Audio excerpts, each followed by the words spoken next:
the Betterment Junkies.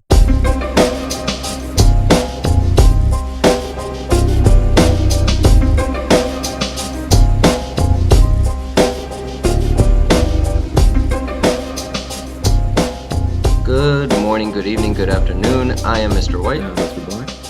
and we are the Betterment Junkies. How you doing today, Mr. Black? Doing good. Doing good. It's the weekend. And It is a weekend. I forgot to tell you actually, I tore my Achilles tendon. Or partially Wait, what? slight tear. Okay. I think it's a slight tear. Because I can't walk on it. So I'm limping everywhere. And I think it's getting a little better now. Didn't you have this? You had this problem earlier, didn't you? You had an Achilles problem. Not as this. I feel like when we were dancing, I thought you had an Achilles problem. Kind of, but not like this. Literally when I move. Did you go to the doctors? Nah, dude, I didn't go to the doctor. Dude, you're talking about a torn Achilles. Get your ass. No, it's not torn because I looked online. That's the first thing you said. If it was I forgot to tell you, I tore my Achilles. If it was completely torn, then I wouldn't be able to walk, and I would hear a big ass pop because that's what I'm like. What the tear? Not torn, tear. There's probably a small micro tear. Yeah, you should still that's your foot, dude. I've broken both my ankles. It's not fun. It's not fun. I thought it would always be cool to have a cast to have the attention and people sign it. No, fuck that, dude. Fuck that. And also I had a cast at a time when it wasn't cool to sign it. So fuck that. I remember when I had that cast on my thumb because I tried to do a backflip and fractured my thumb. Oh yeah. That was not a cool story. Yeah, that story. You came out, you're like, dude, I don't know what happened. I just blacked out. I'm like, from your thumb? I'm like, yeah, my mom woke me up. Yeah. And it hurt, but it was more numb than hurt. I don't know. That's crazy. All right, we need to stop talking about broken bones. I'm gonna start breaking all my bones again. But in regards to this episode, I think this is an interesting one because we were talking. It's definitely an interesting intro. Yeah, definitely. I don't know. I had no way of tying it into this topic, so I just went with it. I just went directly. Well, this is our how topic. About broken bones, broken heart, and then love, where you get a broken heart from, and what's our topic today? Qualities of a woman. There you go. Transition. Right, okay, I can see that. I can't do that fast as you can. But I think it's interesting because you are about to get married and I am recently single. So we're coming from two completely different places. Yes, different perspectives. To reiterate, the main topic is what we view as I wouldn't say the best qualities, but what we want as qualities in a woman. We'll just start from there. We'll start from there. I won't hold the floor on. That's the topic. Mr. Black, you can take it away first. All right. So I want to iterate that, or I want to just put it out there that journaling is a very manly thing, and everyone should journal. So in return, I journal. You say some suspect things to me. What? First, you come to me yo, before you say anything, say yes to the dress. It's a manly thing. I'm like, hold on. I'm telling you. You always gotta explain yourself. Okay, real masculinity is defined in certain ways and journaling is one of them. Okay. Okay. But I experimented when I was younger, much, much younger. I have a table of contents. It's just a Word document, and it's a table. Every time something really big happens, I add it to the table of contents. So, when my autobiographer, it's easy reference for him to, go through the journal. But what I meant by... Your autobiographer. Exactly. I'm sorry, I just caught that. Go ahead. Well, biographer, right? Because auto would mean that I would write it. Hey, whatever. Or either reference. You're not... Okay. Just go. So, what I mean is, with this topic in mind, I wrote it out, and I actually, put out some thought into it, and I came out with 10 different things 10 things, another bonus thing, but we'll go over the 10 things. And within those 10 things, I grouped them into couples of kind of I don't know, categories. So just going over the categories, what they are drive, emotional maturity, open-mindedness, self-improvement, and attraction. Going off the first one, I'm just going to say it's drive. Wait, those are only 4, right? 5. Drive, emotional maturity, open-mindedness, self-improvement, and attraction. And attraction. Okay. Yeah. So starting off with the first one, let's do drive first. And the 2 ones I had in there are... So let me get this straight. You got 5 categories, and in those 5 categories, your 10 list comes from because you have 2 attributes to each category. Yeah. It's Okay. weird. It's weird, Alright. but I think it works. Okay. Yeah, it works. All right. Drive. I think that's important. And this list I think, can be applicable to anyone, but it's very specific to me as well. Can I ask you something before we dive into the list? Yeah. Is this list compelled of something that you personally are looking for as well? It's majority personally. Okay. But I think some of them, well, I'll point them out. Like some of them I think are good across the board. Like generic. Yeah. Okay. Yeah. So in regards to drive, I think the ideal girl has some form of career aspiration. And now see. Well, let me just get both of them out. Okay. Go ahead. Some form of career aspirations and some physical activity. Physical activity. Like discipline, physical. Like a sport? like what I mean is like either she likes going to the gym or she likes playing a sport. I mean, does sex count? Because like that might count too. But I also this is more towards the mentality aspect of like actively taking care of your health.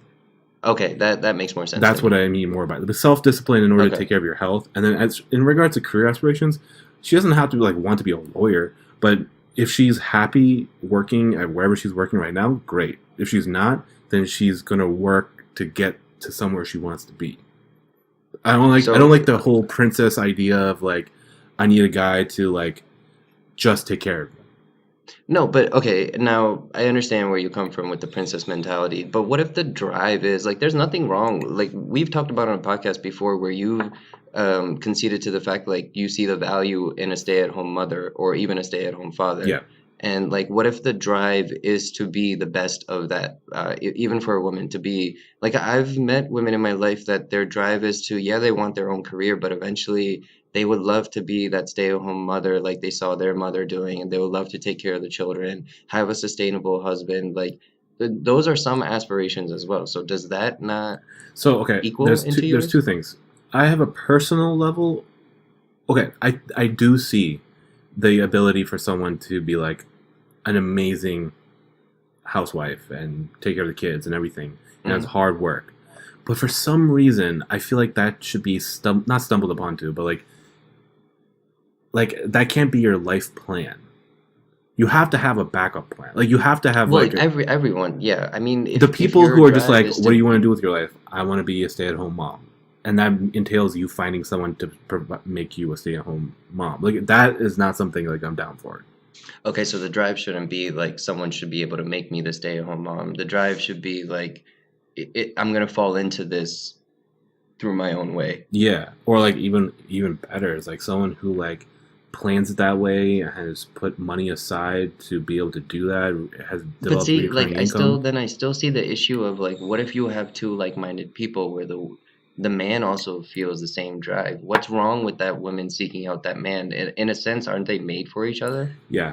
I mean, that's true too. That's definitely true. I mean, and that might be one of the career aspiration one might be one of the more personal ones. Like for me. Yeah. Like, okay, I can see that. Like I, as a man, what I want to do is provide. I think we talked about this. Provide the option for her to stay at home and be with the kids, and as long as the kids until they go to college. If that's what she wants, cool. No, as a man, I want to give that, but then that option as well. After a certain point, I would hope that she would want to also go back to work.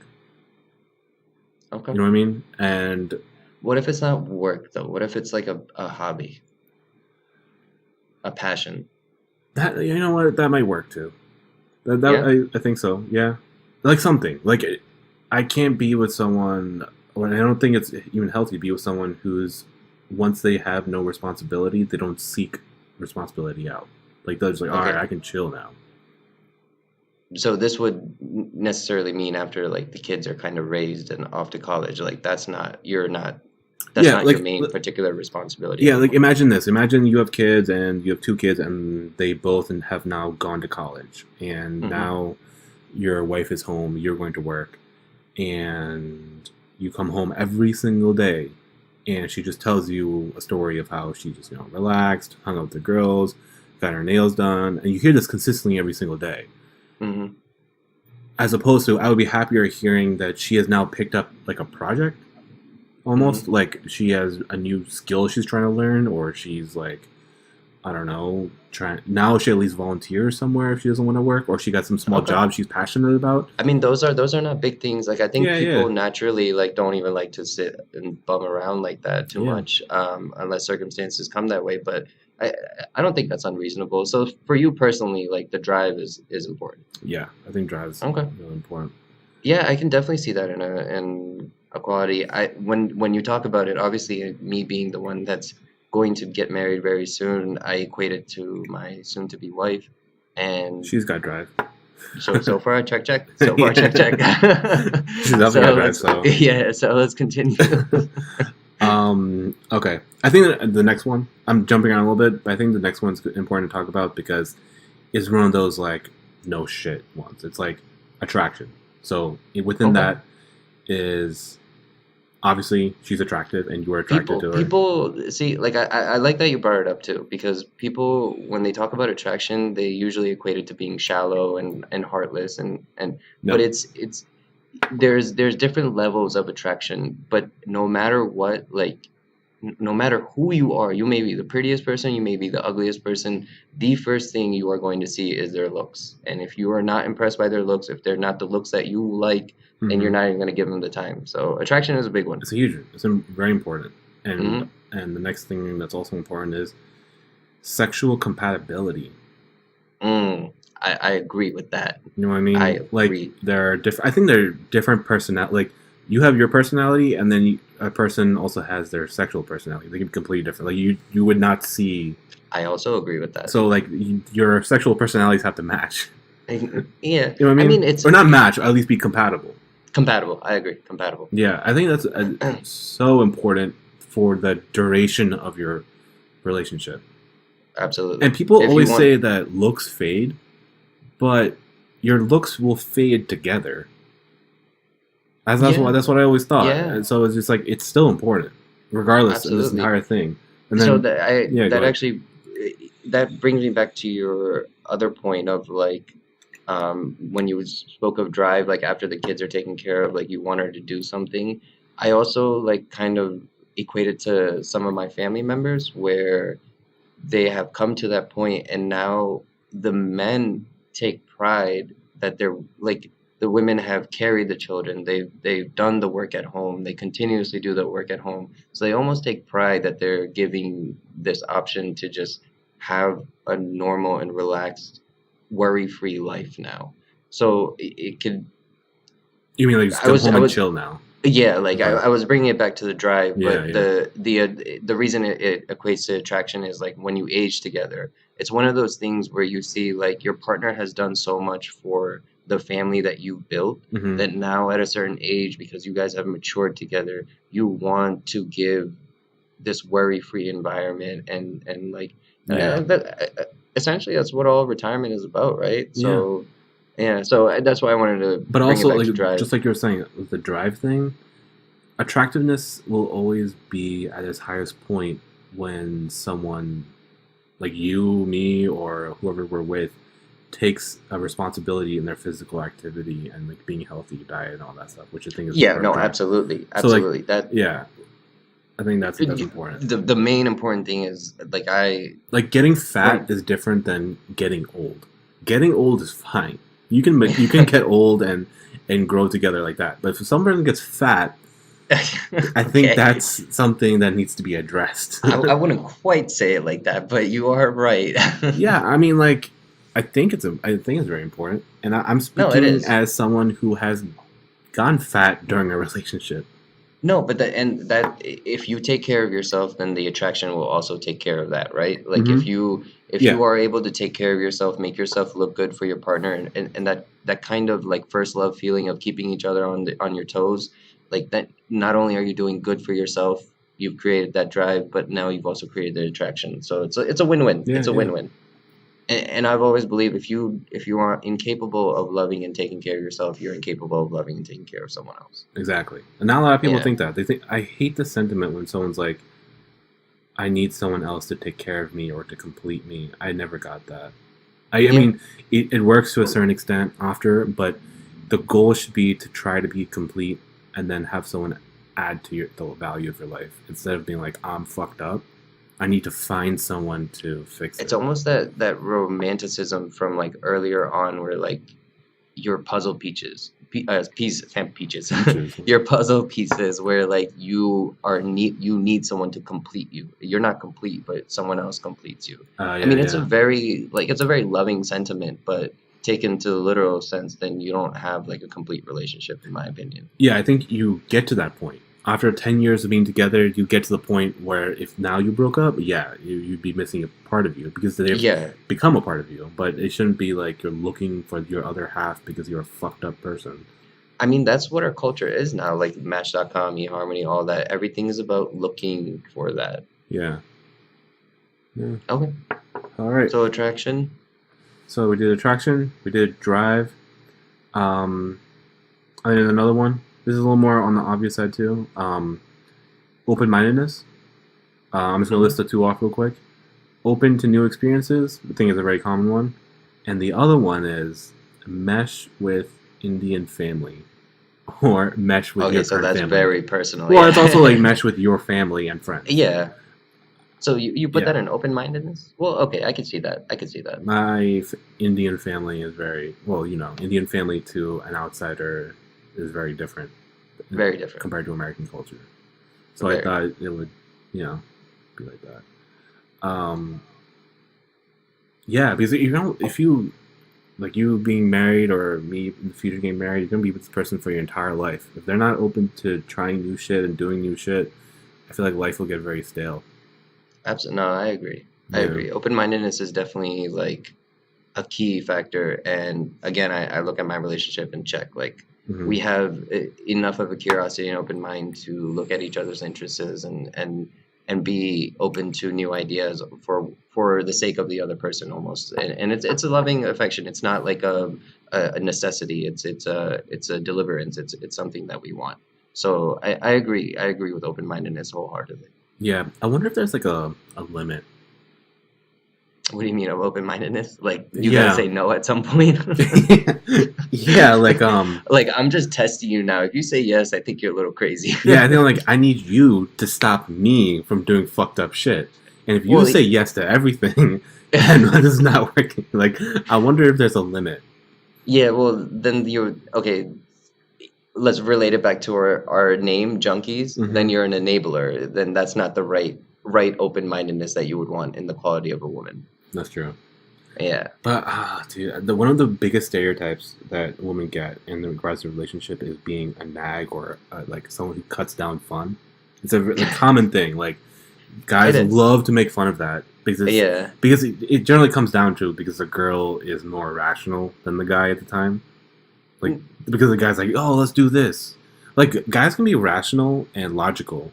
But when it comes to doing fun, stupid shit, then all that goes out the window. Okay. And then girls become rational at that point, right? Yeah. And they're like, oh, she's just trying to cut down my fun. Yeah, I agree.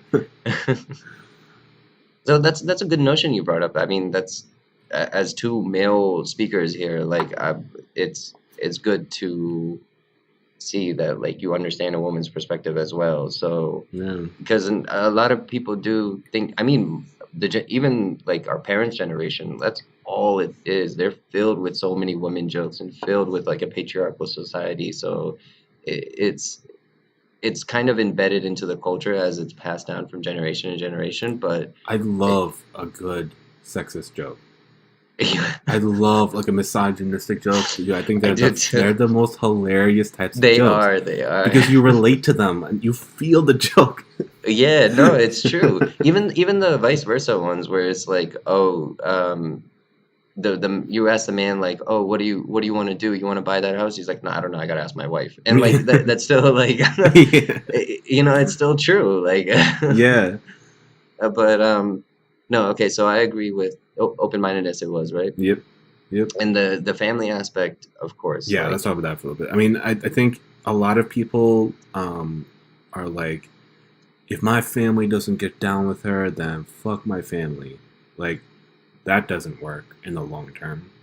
I mean, unless the relationship with your parents is like fucked to the point of like you're not trying to get back with your parents or anything like that. Yeah. Okay, whatever. But like, to the most important people of your life, family, friends, I believe that it's a really bad flag if she doesn't get along with them, or more importantly, doesn't make the effort. Yeah, because I agree. I've been in a situation like in Indian families get hard to get along. And with my ex, like up to their face, she was like, you know, super nice, polite, everything, which is exactly what you need. But then behind their back to me, she would say complain, and I think that's fine because my family's crazy. Yeah. So. Yeah, I mean, no, I agree. Like that's the one thing I equate. Like my family is no walk in the park. You know, like you talking about yours, mine is 10 times worse. Yeah. So the fact that now, I guess I should give a little bit of background.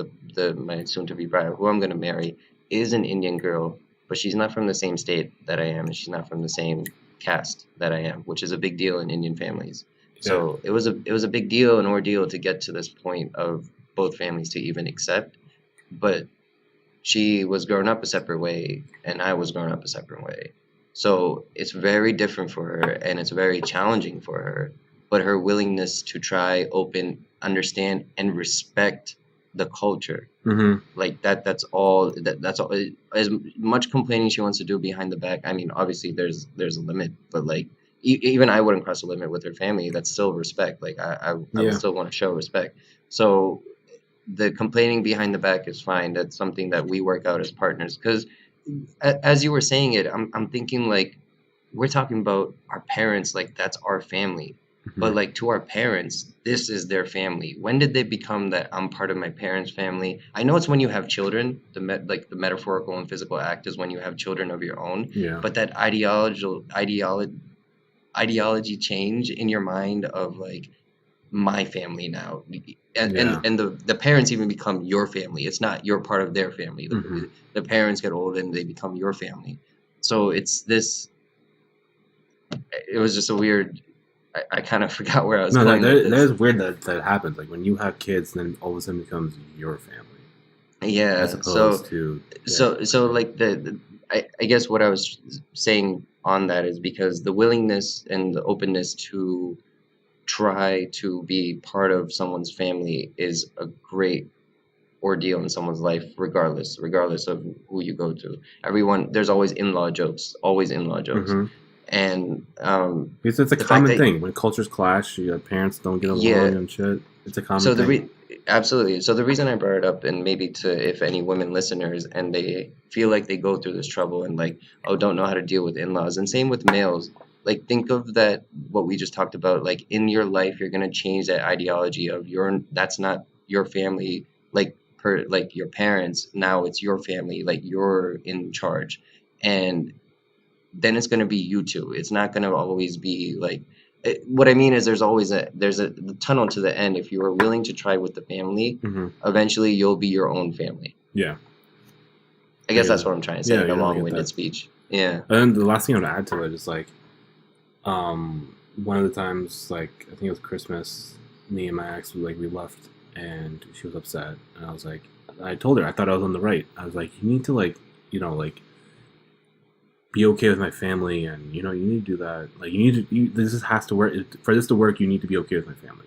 No, and there's nothing wrong with that. No, but then when she said that, because I thought I was right, and then she came back to me and she was like, "Yeah, but you need to be on my side." Like now, if you're a couple, it's now you as a couple. It shouldn't just be you and your family versus your ex. It should be your girlfriend. But it should be you and your girlfriend going in, and you're the liaison to your family.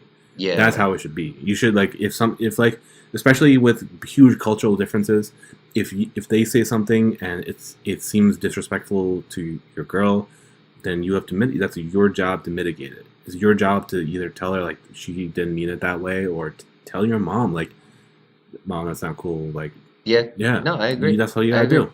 That's exactly fits into my situation now because I have to kind of be that mediator between the two of like, listen, they just talk this way. It's not an offensive way, and then I have to kind of tell my family like, all right, you guys need to kind of talk a little bit better, or like call. They expect a call back at this time. Just because we don't call each other ever doesn't mean that you can't call that. Like I have to be like that. Like I have to be the mediator, and it speaks to me completely 100%. Like it's fucking. It's not an easy job. It's not an easy job. Yeah, I've been there too. I haven't tried setting up a wedding, but I've been there and just tried like functioning Christmases and Thanksgiving dinners. It's a strange world out there for women and men. Okay, let's move on to the next quality for the women. So we went over drive, went over attraction, and we went over open-mindedness. We got 2 more. One of the other. I'm gonna go with the one that's more broadly for everyone. Okay. The other one's more personal. But the one I'm going now is emotional maturity. I thought that was a more personal one. What? I thought that would be the more personal one. No, I'll show the other one that's more personal. Okay. But this one is emotional. I think this is more broad. I think this is important for everyone. Oh, well, yeah, that's true. Actually, it might be personal. Okay, so out of the 2, the more broad one is not a drama queen or doesn't revel in doesn't love drama for drama. Okay. The other one is, I think it's actually pretty personal is being able to be able to engage in a devil's advocate argument without ruining her day. Oh, that's so personal. That's so personal. Okay, that's personal. There's no broad. That's because, so dude, personal. We do this all the time. Like, I love taking a topic and, like, Trump. Like, I love just saying, yeah, I think Trump's a pretty good guy. And just being devil's advocate, and it's just, like, hashing it out. And then, I mean, me and you, like, disagree vehemently on some topics. Yeah, no, absolutely. But then 2 months later, okay, we're good. Because we understand...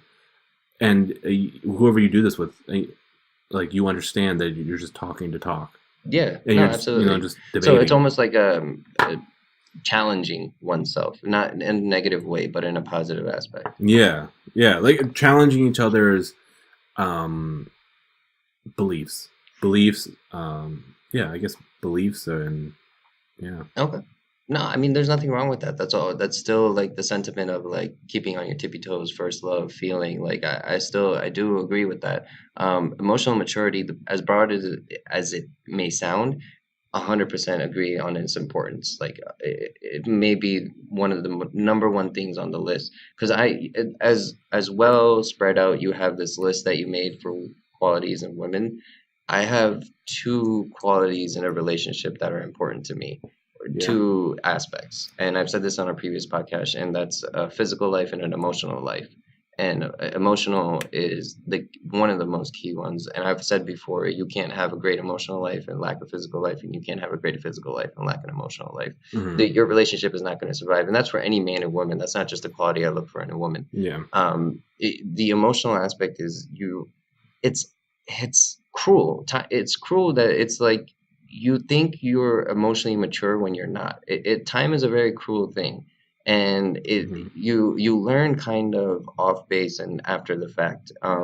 What you do with that knowledge is, I think, what personifies you having a strong relationship, is what you can create the maturity of what you've learned in your experiences, whether you've been heartbroken, you've been cheated on, you've been the cheater, whatever it is. Like you've now moved on and don't hold grudges, you don't hold animosity, you can remember the feeling of always being in love, and you can remember the feeling of hate. So now you found this peaceful serenity to live a long and prosperous life with your partner. Yeah. As preachy as I can put it. No, I agree. I mean, like, I think another sign, I think that's a good sign, or like a bad sign would be, is if you meet a girl and she has nothing good to say about any of her previous exes. Yeah, okay, that is a bad sign. Yeah, I think that's a bad sign, because I mean, I've had previous relationships. 2 of them were very long, like multiple years, and for both my exes, I have no animosity towards them. It just didn't work out, and I like really genuinely wish them the best. Because you spend your life with someone for like 3 or 4 years.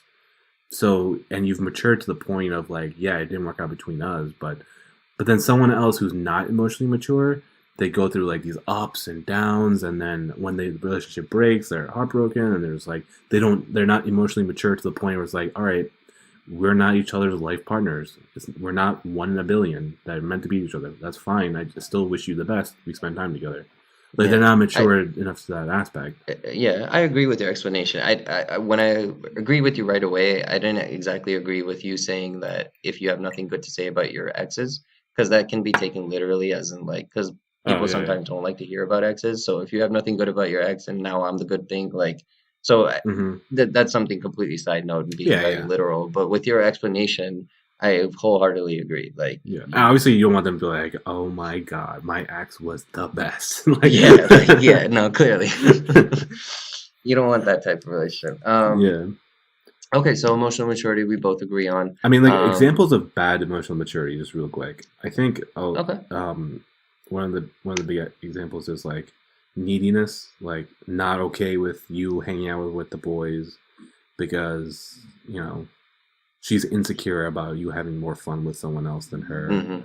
I mean, this goes vice versa for men too, like because men can get very jealous as well. I mean, all this stuff. I think I don't think they go both ways. I think everything. Yeah, you've made it like a very generic list.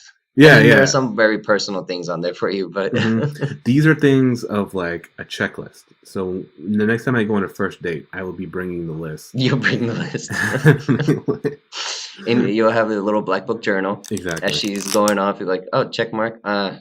You'll be like that permit test guy sitting next to you. And wait, you don't go to the gym? Oh, that's gonna be a fucking emotional maturity.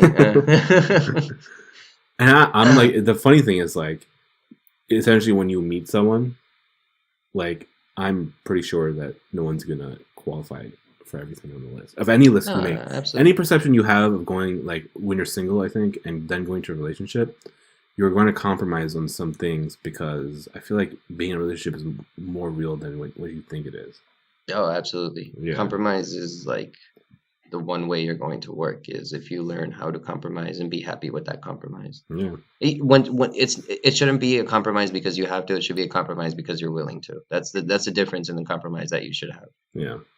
Yeah, but you can't just go in expecting like this checklist to be like it's not like a lot of people have successes over these online stories and match and stuff like that. And they meet and their qualities are the same, whatever. They've now found a tool to meet each other.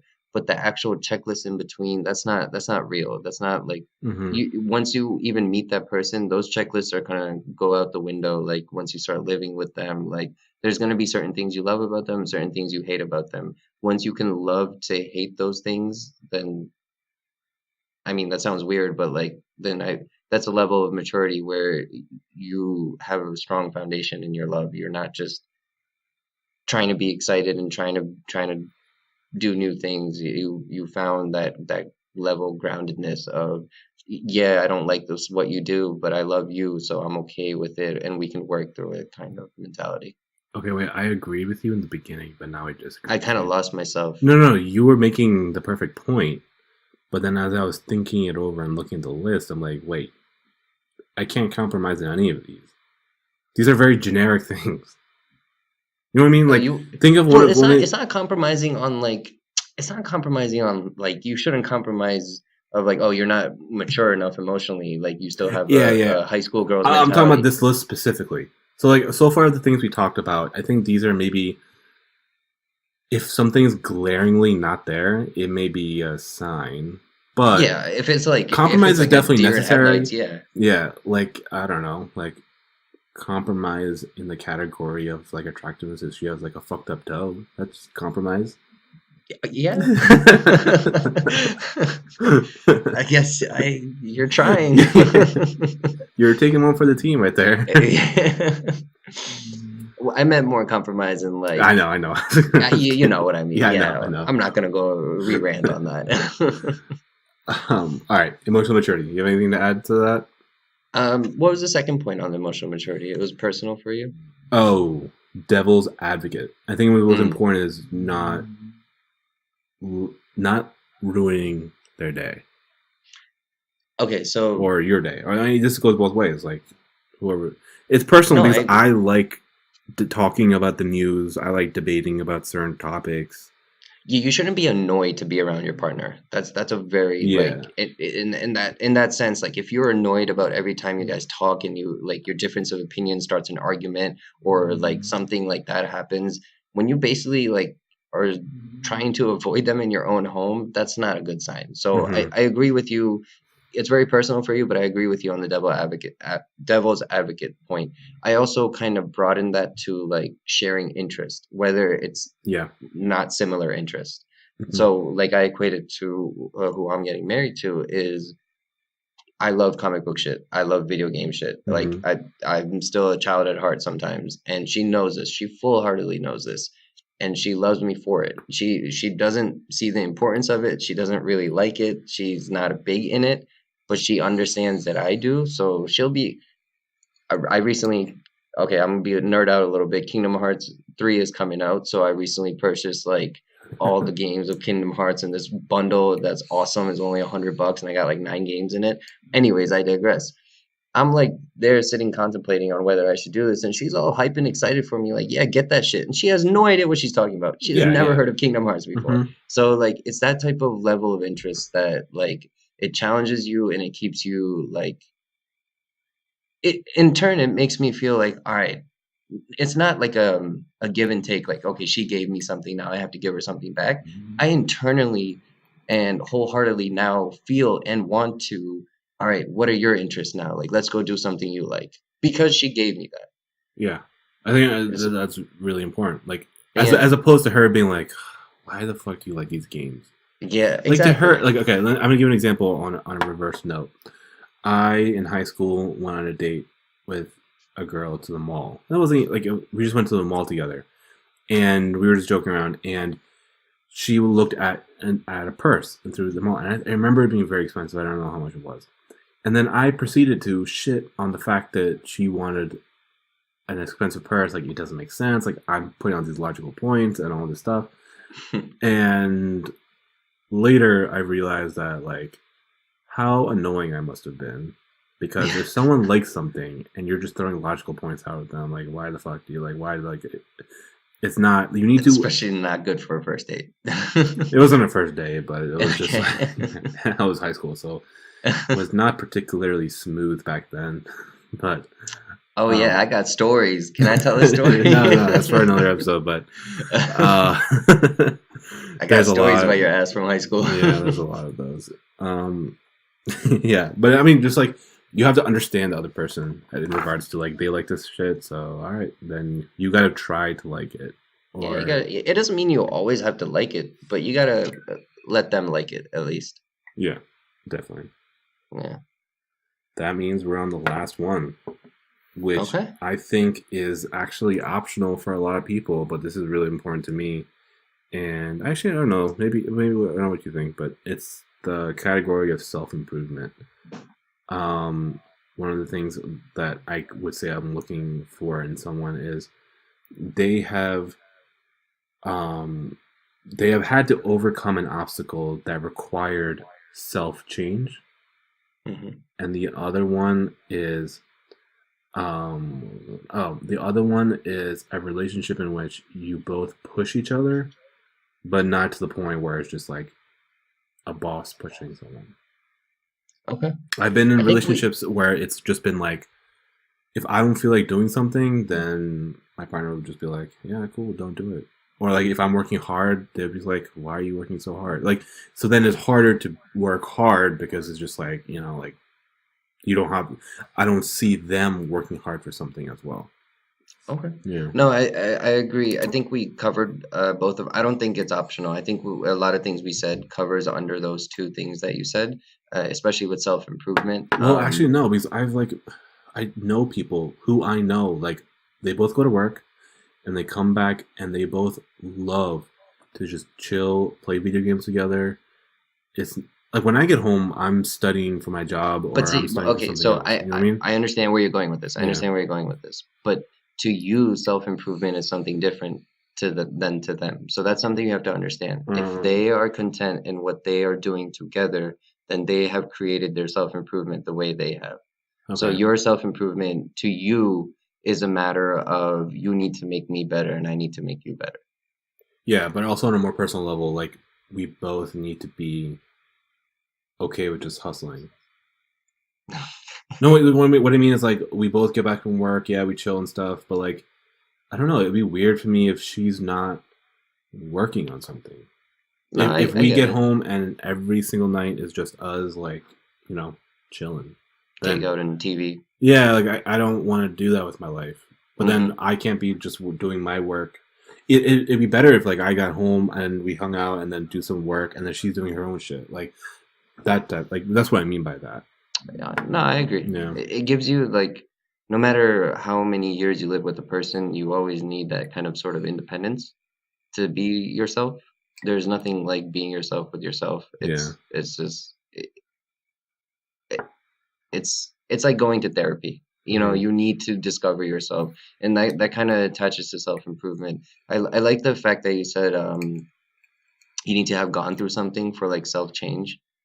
Um, That require that them to change a little bit of themselves or I like agree, their because habits. and you can't like the habits you kind of grow up with, you can't always sustain as an adult. Hmm. Like change is inevitable. Same with time, same with past, present, future, science, anything. Change is inevitable. So your ability to adapt is what brings you to that self-improvement and mature level of I've gone through something and I've come out the other side as a better person. Resilience. Um, Yeah. yeah, and just like that discipline and determination. What's up? Is that your dog? Yeah, that's my dog. He is now You see barking. another dog? Yo, shut Oh, up. he trying to get. Hey, be nice to him. He trying to get in the conversation. No, he's been barking. It's not a He's perk. like, hey, I got It's ideas the for bitches there's a too. grocery store across the street and they're loading the truck. So like 3 times a day, this dude's barking at them. Oh, okay. Why don't you feed him then? What do you mean? I'm kidding. I I'm kidding. fucking I'm messing with. home I'm cook his messing with meals. you. I got him a toy and I fill No, it with you peanut butter and I overfeed him. freeze No, that I shit. got. Like, and then I told you he shit on my shoulder today. Oh yeah, that was Well, interesting. no, not shit. He skid marked on my shoulder. That's true love. Yeah. Oh, Are I you guess I letting didn't your? even write this down on my list. They have to be a dog person. They have to be a dog person. I mean, for any Well, I pet mean, like, owner. see that your list. That's the one check mark I can't put on my soon to be wife. Like, she is not an animal person. She is not a dog person. But she'd be But the tolerant of a dog. but exactly the other check mark is she. My interest is her interest. My interest is I'm a dog person. I love dogs to death. Hmm. She knows that I'm eventually gonna buy a dog. She's now mentally dealt with it that she knows that in the future she's gonna be living with a dog. Yeah, and Like and that's a you're gonna type of like compromise by like not getting a pit bull, probably. probably. Yeah, because I I'm know gonna try like not to, but we probably. when we were in college, like we had a pit bull and we both loved the dog, and that's why I have a pit bull. But Mhm. if your wife is scared of dogs, maybe I mean even though I know pit bulls are sweethearts, like the Yeah. compromise might be getting like a smaller dog. It's actually real, in fact. That actually, she's shown me pictures of small dogs that she would prefer. Exactly. If I'm going to do this, these are the ones that I'm allowed to do, Please basically. don't get like those tiny ass dogs. Get like Nah, I can't. like okay, like My my dog, but maybe like a little smaller, but not like toy dog, not like rat no, I level. can't do. Yeah, I can't do toy dogs. I mean, Shih Tzus are nice. Yeah, I'll yeah, go. yeah. I might Shih They're Tzu, but nice. like, no, I get what you're saying. Yeah. But that's the. I mean, what that's mainly your list, right? That's your entire Well, list. there's the last point that doesn't fit in any of these categories, which I think is trumps everything else and is the most important out of everything, is the matching of life goals. I think this is the number one thing out of everything. Like if you're going out, like for example, if you're going speed dating and if you want to be super efficient, just be like, and you know what you want. Like let's say you don't want kids. Then you go up to everyone, I don't want kids. If someone says they don't want kids, don't pursue it. I understand. You know what I mean? I get where you're coming from. Because it can be very painful, like just sacrificing your life goals for someone will never pan out. I don't know about never pan out. So I can't say. See, I mean, like imagine like if you compromise, like you want to have kids. If you be with someone and they don't want to have kids. So in any situation, either you have kids and one person is resentful, or you don't and you be resentful.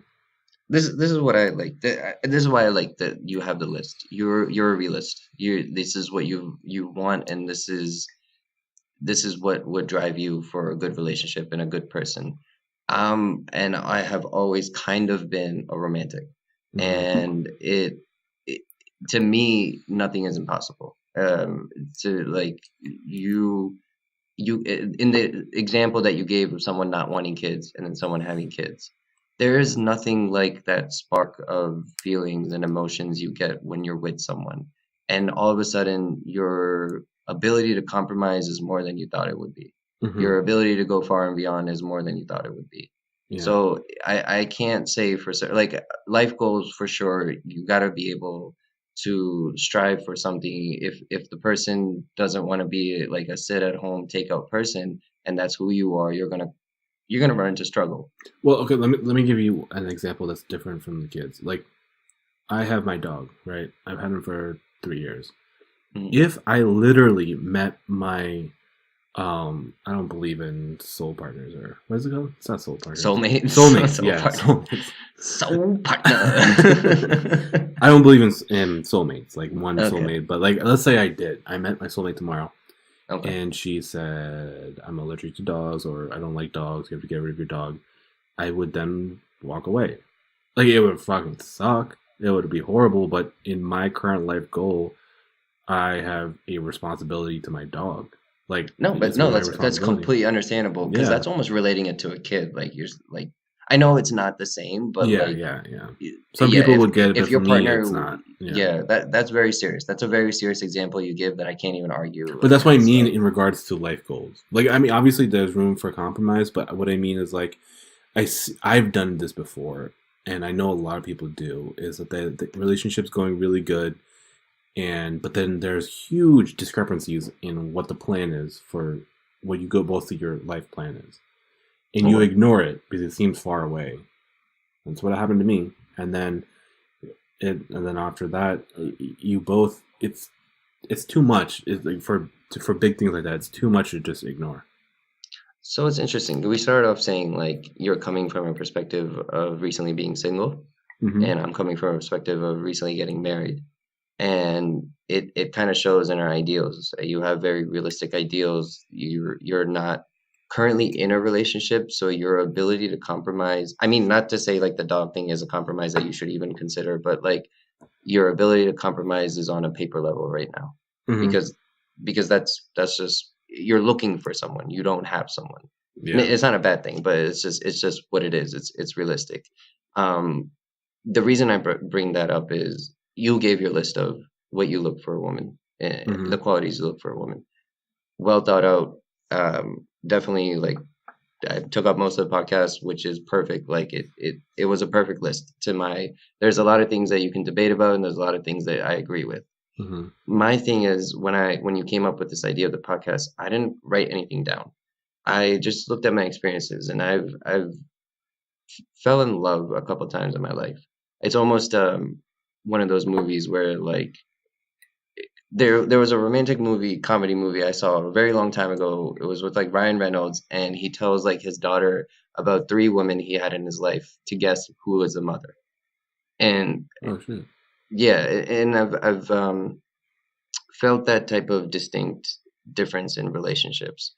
There have been obviously more than 3 women, but there have been 3 serious relationships in my life. And I guess spoiler alert, the second and the middle one is who I'm going to marry. It just happened to my life work that way. But when I thought about it, I thought about my relationships and how I kind of matured from those relationships. So what I now look for in a woman, it used to be like my first relationship was all about that, like first love feel. Like it was like exciting. All I thought about was that, and that's when you go to sleep, when you like, it was the first thing for everything. And it was a time where you think you're maturing. You know, you're going into college and you think you're like, oh, now I'm going to set life goals. So to go through that experience and to get out of that experience was a big challenge in my life, that I came out very differently. Yeah. Unfortunately, my second big relationship happened while I was learning through that challenge. So it went from this first romance to my first toxic relationship. So it kind of this roller coaster ride of like not knowing who you are, not knowing what you want, but wanting what you want. And it clashes. You start not knowing these these big ideas of what makes a relationship, what makes a good relationship, what makes good partners, what makes good two people compatible. Yeah. We knew that we could be compatible. We knew that, but it just wasn't working. It wasn't like on paper it was there, but it wasn't happening. There was she was at a time where I had moved on from, and I was at a time where she didn't know what I was dealing with, and it just clashed. It clashed. From there became the maturity, and my third main relationship that happened. It was short lived, but the reason I call it main is because it it um it left me sore. So I thought I had matured, but it left me sore. But it left me sore to the point where I understood my last challenge. I understood what the quality is that I'm looking for. I understood what is not important anymore as a adolescent, as a college male. Those things are not important anymore. What's important is the after, the family, the emotional maturity, the interest, the ability, the factor of love that you're going to consistently be with your partner no matter what. Yeah. And it was all there. I was all there. It was just at a time when I didn't see it and I didn't know how to deal with it. Luckily, circumstances came around the other way where me and my partner are now together after going through these battles and circumstances. And the way I look back at it is like the most simplest way to, and the most like, because we just did an episode on Middle Child of J. Cole, is a writer. All those rap songs you hear about, like this girl is a writer, this girl is down for it. Like those are like the simplest way you can put it is like it's not saying like she's down for anything. She obviously is a positive influence. Like she knows when you're gonna fuck up, so she keeps you in check. She knows when you need support, and she knows your flaws. She knows what you hate. She knows what you're weak at, what you're vulnerable at. But she still sees you as the Superman. She still sees you as like it's an indescribable feeling that I think makes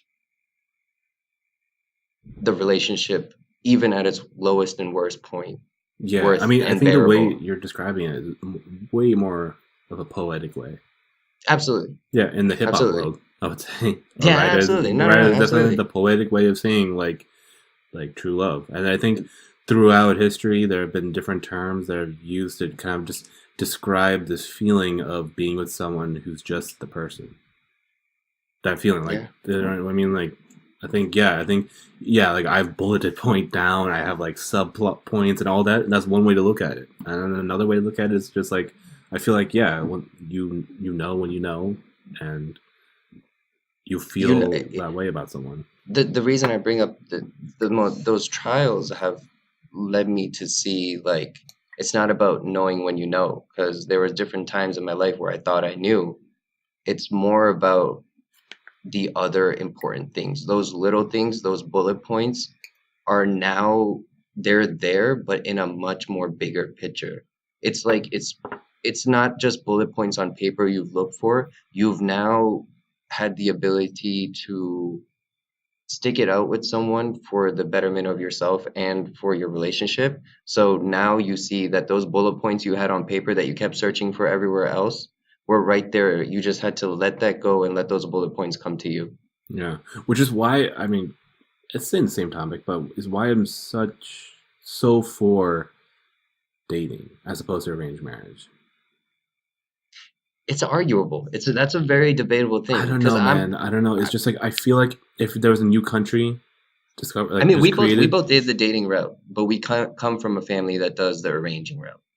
Yeah, but I mean, like if you were a dictator of a country and you had to decide whether the country has arranged marriages or dating, I would say dating would be better. I don't think it's like no one dictates that. It just happens to be the culture that I decree that there shall now be dating. There's not like the Indian prime minister saying like you guys can't date. You have to arrange marriage now.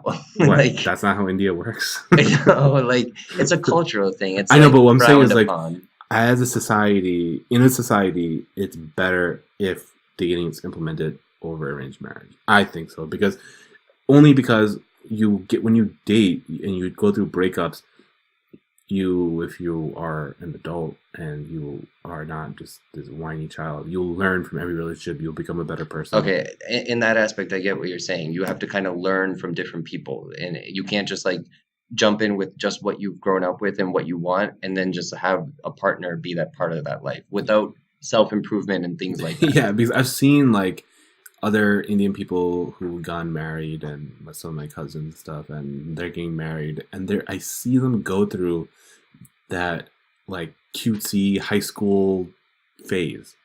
Yeah. You know what I mean? But I mean, if you're with that person, you'll go through those phases with that person. But there are, I mean, in any form of discipline in life, it's better to have broad experiences, so then you learn more from that. I agree. Experiences have taught me everything in my life. So I wholeheartedly agree with the experiences. But there is an argument to be said about arranged marriages. There is an argument to be said about the mentality that carries out through arranged marriages. They only work in a bubble. I think so. I mean, if you just want to put it statistics, I know this is a wrong statistic to put out there, but there's less divorce. If you say that statistic, I'm gonna fuck you up. We'll not save it for physically next time. fuck you up. I mean, I will fuck you up in regards to statistics. So think before you say that statistic. I know it's not the right statistic, but like it is a true statistic. Say it. There's less divorce rate in arranged marriages. Like it is because there's no choice in an arranged marriage. There's no choice, but there is a choice. No one's holding a gun to them. Yes, it's a societal pressure, but like I've experienced it in my own extended family where it's happened.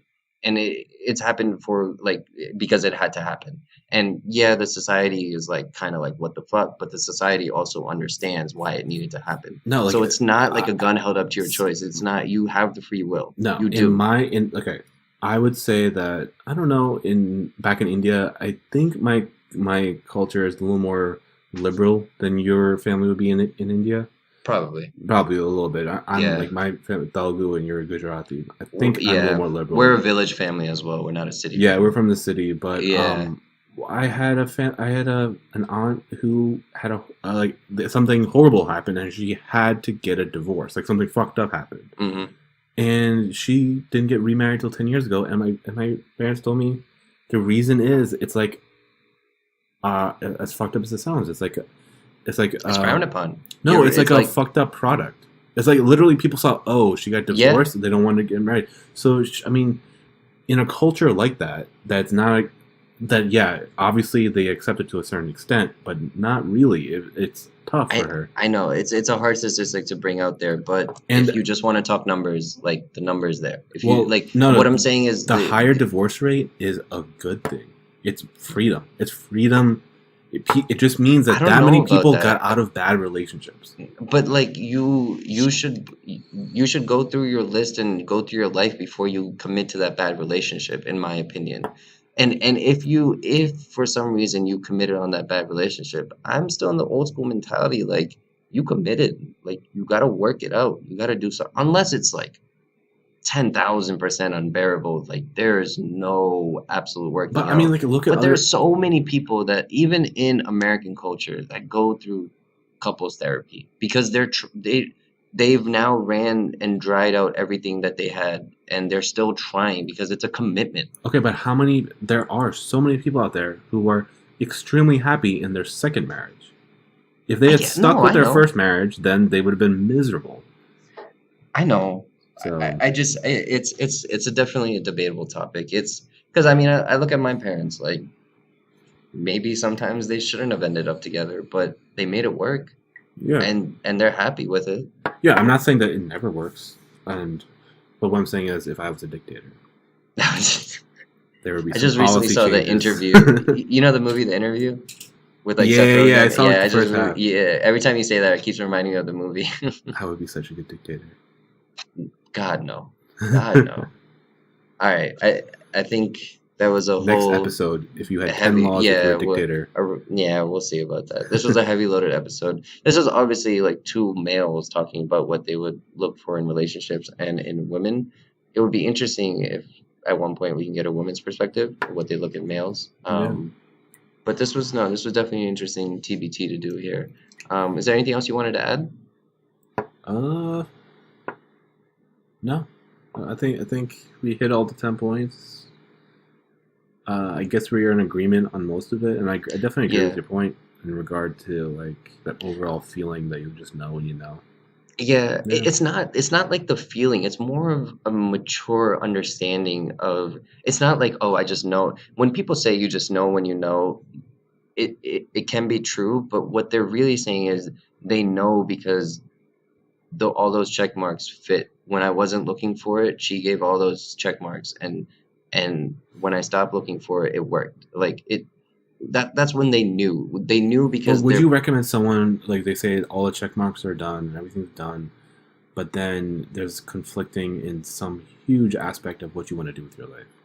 Let's say kids, or I mean, let's say because then you're not it's not that feeling anymore. It's not that feeling of you gave me this and I want to give you this now. You did this for me, so I want to do this for you. Well, no, what I mean is like you find out 2-3 years later. Well, I'm also in the belief of like you should know who you're gonna marry. So no, I mean, I'm gonna give an example. Let's say like two people want to have kids and they're like they get married and something unfortunate happens to one of them and they radically change their mind on whether they want to have kids. Well, if it's like a life event, if it's like a life experience they go through, like a near-death experience, I can't speak on that because that's something that's so unpredictable. But if it's no, just to, like I'm just wondering, like because it's like, well, to me, like communication is key. Like to me and my fiance have like.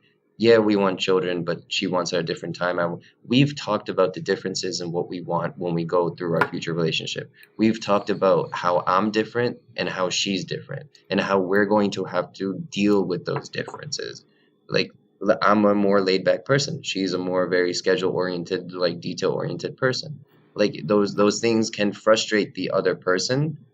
But if you let the frustration destroy your relationship, that's completely different than whereas we communicated about it. We know it's going to happen. So now we have to find a way to deal with it together. Not just I got to deal with it. I got to shut up and deal with her, detail oriented. I can bring it up to her now. No, but I think we're missing the point here because it's like what you're talking about is things that you should just suck up and deal with. But no, that's not what I'm talking about. It's not about sucking up and dealing with. It's about an open level of communication now that we have an understanding where we can openly joke and talk and be serious about it without it destroying any aspect of our relationship or our day or our mood or anything like that. Yeah, but you're talking on a lower level than what I think I'm talking about. What I'm talking about is like you've always wanted to move to another country and live in another country, and she doesn't. So now that part of your dream for your life is not going to exist. No, I get that. You may be in love with this girl, but I really do believe that if something huge, I mean, and that's your job while you're dating, is to first know yourself, what you want from your life. That's why I asterisked this one, because I have no fucking idea. So I can't expect anything. I don't even know if I want kids. So I can't go to someone like that and be like... No, but I see the thing is, like, I still equate it to the feeling. Like, you don't know what you're capable of doing for a person until you're at that point. So I believe, and there's always that hope of, if it happens to be that those major life goals are standing in your way, then if you find a way through it, then your relationship is going to be stronger. If you let it destroy you, then it's going to destroy you. I'm not sure if we agree or disagree. Because, I mean, like, I still have that old school mentality of, like, especially when it comes to love, like, if you love someone, you make it work. Yeah, but what I'm saying, I don't know if we disagree or agree, but what I'm saying is, like, if with the context is that you do love this person, but then what's happening is your life goals or what you see for your life is misaligned. And I think the responsibility for you is to end the relationship. Well, let me end it with this, Mr. Black. Mm-hmm. If you asked yourself who you were at 18 years old, and you asked them what you thought you would be and what you would be doing at 23, so what you actually did is not the answer that you would give. Yeah. So change is inevitable. Like change is gonna happen. You think you want those life goals until you realize like what life is with a partner. Yeah, but what I'm saying is like, let's say you go out with this person for 3 years and you're thinking about this. Like you're thinking like you told the person, yeah, I've always wanted to travel the world, but I know you don't want to. It's fine. But then if you're only thinking about that, like traveling the world. But see, that's what I meant by like open communication. If you communicate to your partner that those are my life goals eventually, then your partner will understand like they have to start compromising in a certain way. Like maybe we can't travel the world, but maybe every 2-3 years we'll go to a different country. Like If she doesn't do that, end it. But if she does that, that's where okay. If she does something like that, then yeah, you just can't be sitting there like fuck, bitch doesn't want to go anywhere, and then not tell her for 3 years, and then all of a sudden pop it on her like you don't want to go anywhere. Yeah, exactly. So there has to be that level of communication. You have to have an understanding of each other. Yeah, we were looping around it for a while, and then I think we got. We're down. We got it. Don't worry. All right. Yeah, I knew that would be that was a pretty packed episode.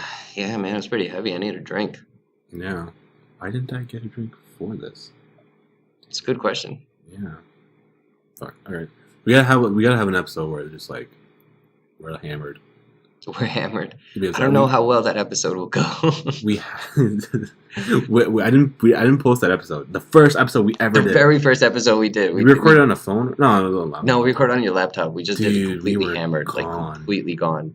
And that's when we thought like, yo, this is a pretty good idea. No, but what really gets me is that we were debating about ego, right? Yeah, we were doing a deep subject. We were both pretty articulate, but if you listen to it, I still want to put that episode out. No, because we both had different definitions of ego. Yeah, but it made it interesting. No, but it appeared to be an intelligent conversation. I don't know. If we have any audience, like I want this episode out. This is like the underground tape. Like I want this episode out. It appeared to be intelligent, but it was actually a retarded episode. I would love to hear both sides, though. I would love to hear the intelligence of it. I would love to hear the stupidity of it. I don't remember doing that episode. You're just nervous. No, like I listened to it and I don't remember it, and I'm just like, holy shit! I could talk myself into something really bad and be fucked up.